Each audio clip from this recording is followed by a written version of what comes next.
Hello, Stampy. My name is McKenna. I am 6 years old and I live at Ohio. And I'm going to be doing an impression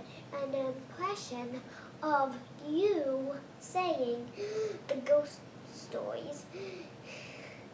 And I love all your videos, and here we go.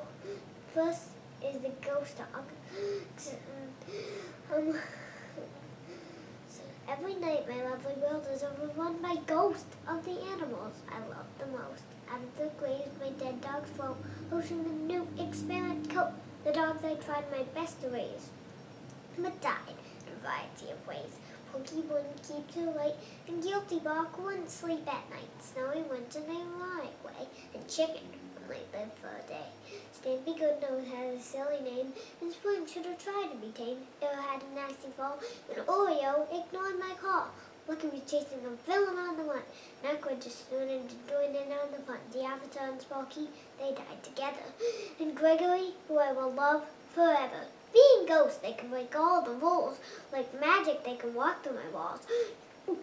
But don't panic, remain calm. My ghost dogs mean no harm.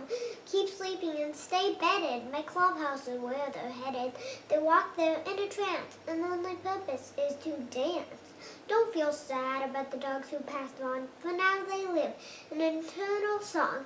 They walk into light, and now they disco every night. And evil Mr. Pork Chop. In the haunted house that's forgotten by time, lives the most evil type of swine, even by using the strongest block. You can't contain evil Mr. Pork Chop. He has a secret that you should know. When the moon rises, he begins to go. At night he has a transformation into a hideous creation, pigman by night and pig by day. But it wasn't always this way. His true story has never been told, but even Mr. Porkchop is very old. He used to be human in the past, and where his form wouldn't last. Worked as a shepherd every single day and loved his job despite the low pay. He had fun looking after every single pig and trying to make them very big.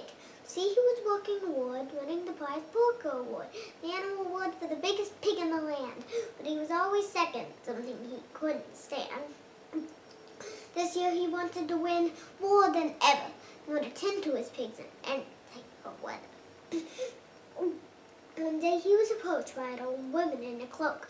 She walked up to the shepherd and then she spoke. I know what you desire. I see in your heart there's fire. There is nothing I do not know, including how to make pigs grow. If you accept my deal, your wish could become real. You'll be second no more with a pig bigger than any before. All I want is the rest of your swine. You'll keep the biggest pig and the rest are mine. Your dream could come true today. So, young man, what do you say? Giving away all his pigs would be a sin. That was his only chance to win. What's the point in keeping the rest when you own the very best? He quickly decided to accept a decision he would soon regret. Moments after nodding his head, he was filled with awful dread. The witch screeched an evil cantation. This started the transformation. You and Mr. Porkchop misunderstood the deal, but it was too late now as he started to squeal. He was turned into a monster, half pig and half man. The witch cried out at him as she ran. Your obsession with winning corrupted your mind. You mistreated your pigs, now you're their kind. Rather than filling your green, help others that are in need. You abandoned your pig just because they look thrilled. Now live the rest of your life with a curly tail. Don't try to complain, don't try to shout. No one understands you, now you have a snout. That was the last of words he ever heard. And in his head, he replayed every word. This all happened long ago, in the past, but as the witch claimed, the spell did last. The snout and curly tail were there to stay. Even Mr. Porkchop is a pig to this day. Now I don't want to cause alarm, but make sure you lock up your farm. Even Mr. Porkchop has a plan to be turned back into a man. If he gets enough animals he used to adore, he hopes the witch will restore him to how he was before. Look after your pigs if you want any relief.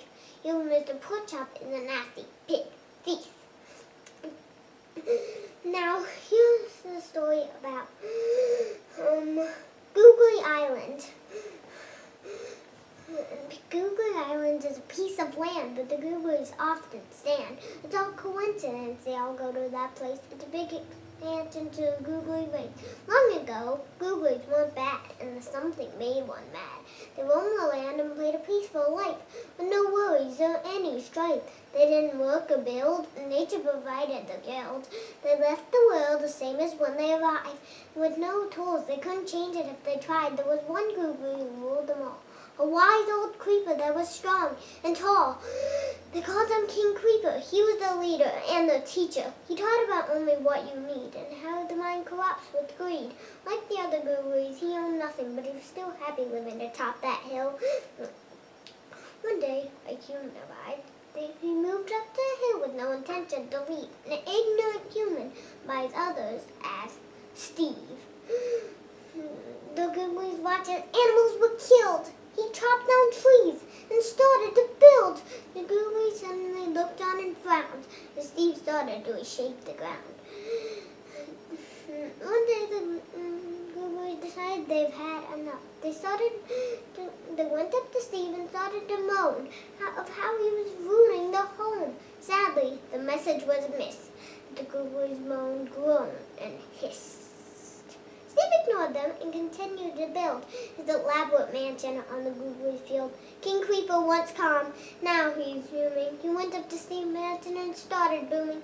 His last sound was a hiss that he sung, followed by an enormous bang! The Googlies couldn't believe what they saw. A creeper had never exploded before. Steve looked at the wreckage and then he said, "You're all bad mobs," and then he fled. The Googlies knew one thing for sure. The peaceful existence was no more. They needed to learn how to fight in order to defend what's right. They needed to learn nature's beauty. And if that requires getting a little shooty. They'll always remember the Creeper King and what his battle said. In respect to the king, it's where they stand. His old home, Googly Island. And now, I love you, Stampy. Bye!